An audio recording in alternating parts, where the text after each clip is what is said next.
Chelsea nil, Liverpool nil, but Chelsea are 1 point closer to the 40-point mark. We're 1 point closer to not getting relegated. That's what we've become. Liverpool, shocking team. Chelsea, shocking team. I've seen my local Sunday league team keep the ball under pressure better.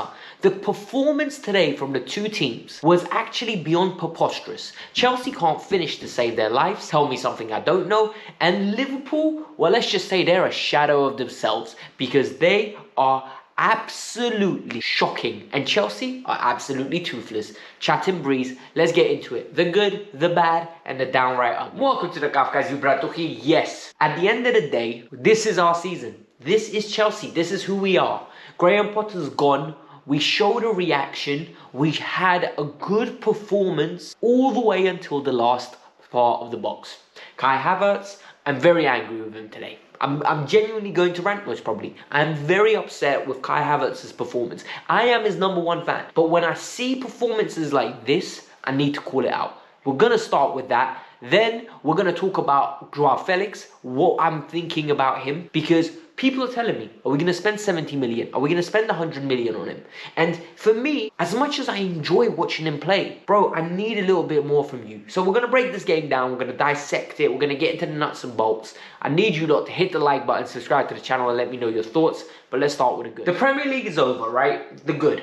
It doesn't matter at this moment in time what we're working with because 3 points here and there, they're not going to make a difference. At the end of the day, we just need to focus on the positives. The positive here is N'Golo Kante is back and he highlighted why some of you are just idiots. I mean this in the nicest way possible. Some of you are genuinely idiots.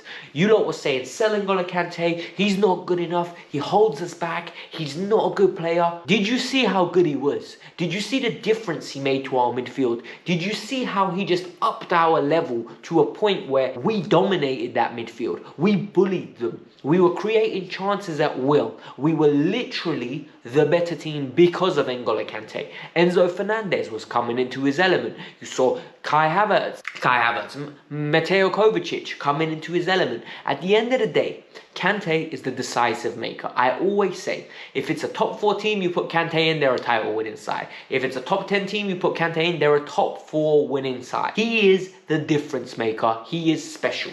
And now we need to look at the midfield 3. This is the blueprint of us going against Real Madrid. Whether you like it or not, we're going to go with a midfield 3. It's going to be Enzo Fernandez, it's going to be Mateo Kovacic, and it's going to be N'Golo Kante. We're going to have to ruffle some feathers. We're going to have to run our luck. But today, it worked. This midfield worked, and the reason it works is because it's balanced. There's so much balance in this midfield. You got Enzo's passing range and tenacity in a tackle. You got Kante putting out fires like he's station number 7. He's running around literally winning tackles, carrying the ball, threading it through, just assisting people left, right, and center. And you got Mateo Kovacic's guile and trickery. Sometimes I think Kovacic needs to improve. And there are elements to his game that we are going to criticize today and later on in the video because he's really frustrating because he's very talented, but he just does not finish his chances and it annoys me. Other positives we can take is Reece James and Ben Chilwell are coming close to their full fitness.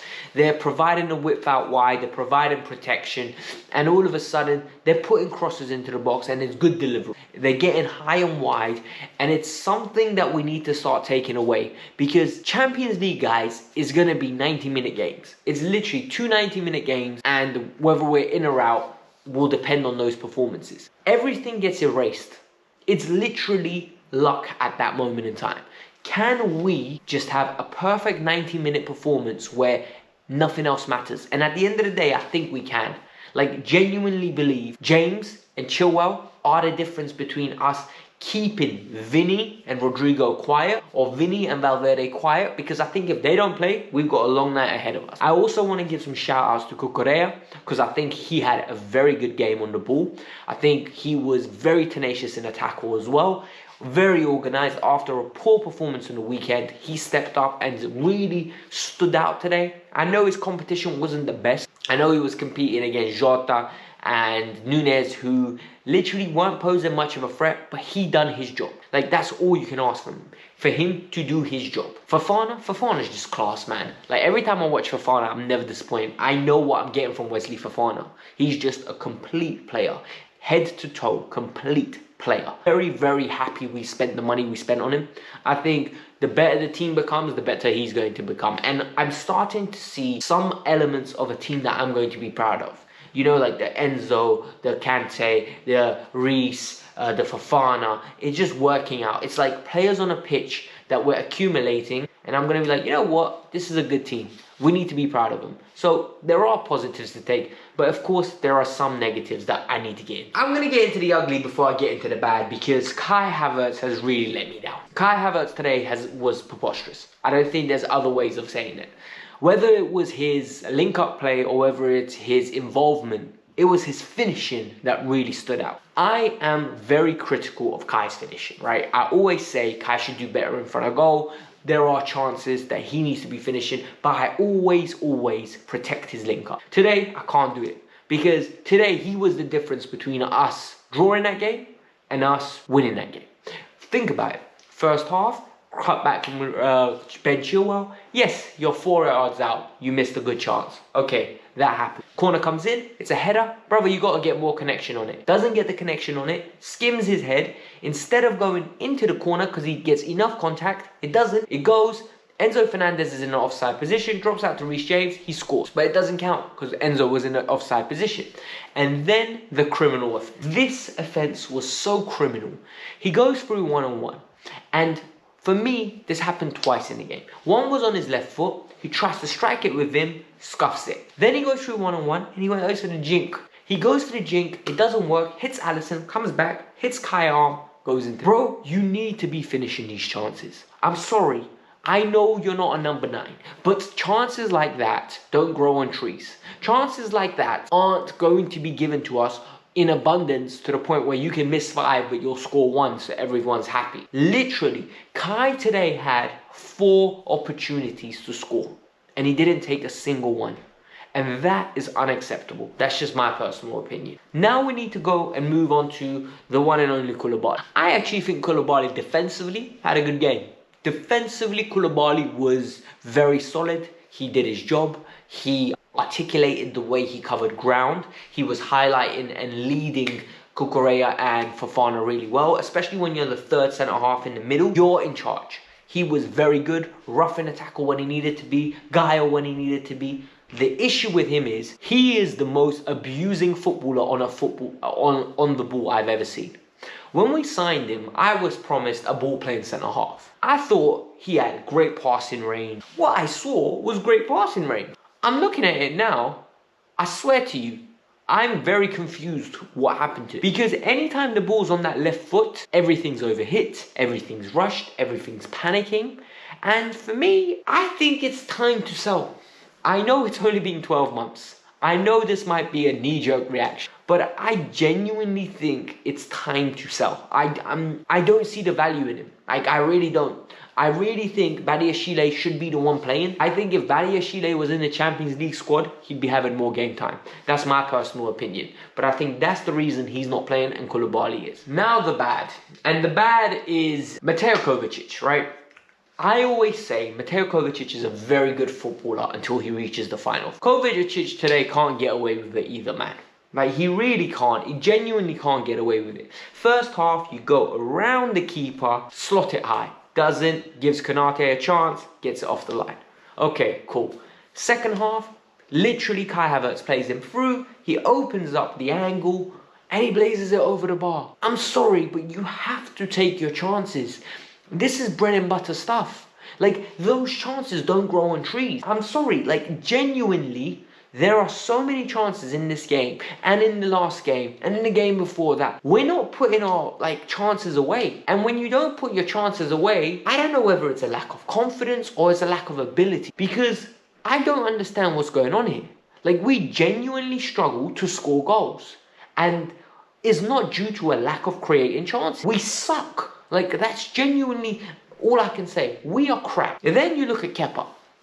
Kepa in goal just encourages people to shoot. I swear, everyone from long distance just shoots at Kepa. And I don't know what we can do to fix that, because essentially, they all back themselves that if they clean the ball nicely, nice firm strike, anywhere with a sight on goal, Kepa's going to struggle. And the reality is, Nunes did it in the first half, Jota did it, Gomez did it. Gomez took a shot. He backed himself. He's never scored a goal for Liverpool. Everyone, as soon as they get anywhere in and around the box, it's like their remit says, take a shot, pot it. It's a Kepa in goal. And that's a Kepa problem. Because when he leaves Chelsea, that stigma is going to follow him around. And he needs to learn to erase that out of his game, that he guarantees someone's career goal. Like, every time Kepa's on a pitch, someone goes on, I can make history tonight. I can literally have a highlight moment tonight. And that's very bad. Like, I don't think you understand how severe that is. And finally, Joao Felix. A lot of you are going to say, Alex, you're being harsh. I think Joao Felix is phenomenal, right? He literally gets me off the edge of my seat. He makes me want to watch Chelsea in the sense that normally I am not entertained by Chelsea football. Like, Chelsea footballers are usually very robotic, they're very automated, everything's prone. But with Eden Hazard, with Joao Felix, he reminds me of Eden Hazard. You know, the little jinx, he gets the ball in between one, in between another, and it's fun to watch, it's energetic, it's something that's encouraging. But boy oh boy does he finish like Eden Hazard. Like, he's actually worse. He can't finish. And it frustrates me because it's the difference between him being a good footballer and a great footballer. Like, that will be the decisive fact. I said it perfectly. I said this guy is absolutely fantastic, but the production hasn't been installed into him. Like, if he was a PC, he would be phenomenal, but he doesn't have the production installed into him. And that infuriates me. Like, I look at it every single day. I judge him because it irritates me that you get into so many good chances and you bottle it. And that's what it is. It's either the pass is a little bit overhit, or it's the shot is blocked, or it just lands to him. Brother, calm down. Slice it nicely. Doesn't. You're good enough to have it in your locker. But yet, sometimes it goes through, one-on-one, jink. And it's like, where was that? And I don't know whether that's a lack of confidence again, or he just can't finish. Guys, let me know in the comments below what you think, because I can't be angry about this result. I think from now till the end of the season, the last 9 games, we're going to have to do it for vibes, because we're just literally going to have to enjoy watching our team play. We need to see some signs. Hopefully we get a new manager, because that is needed. Like, genuinely, that is needed. So we can start building for next year and get some optimism in and around the squad. And let me know your thoughts. So hit the like button, subscribe to the channel. Let me know your thoughts. Bye.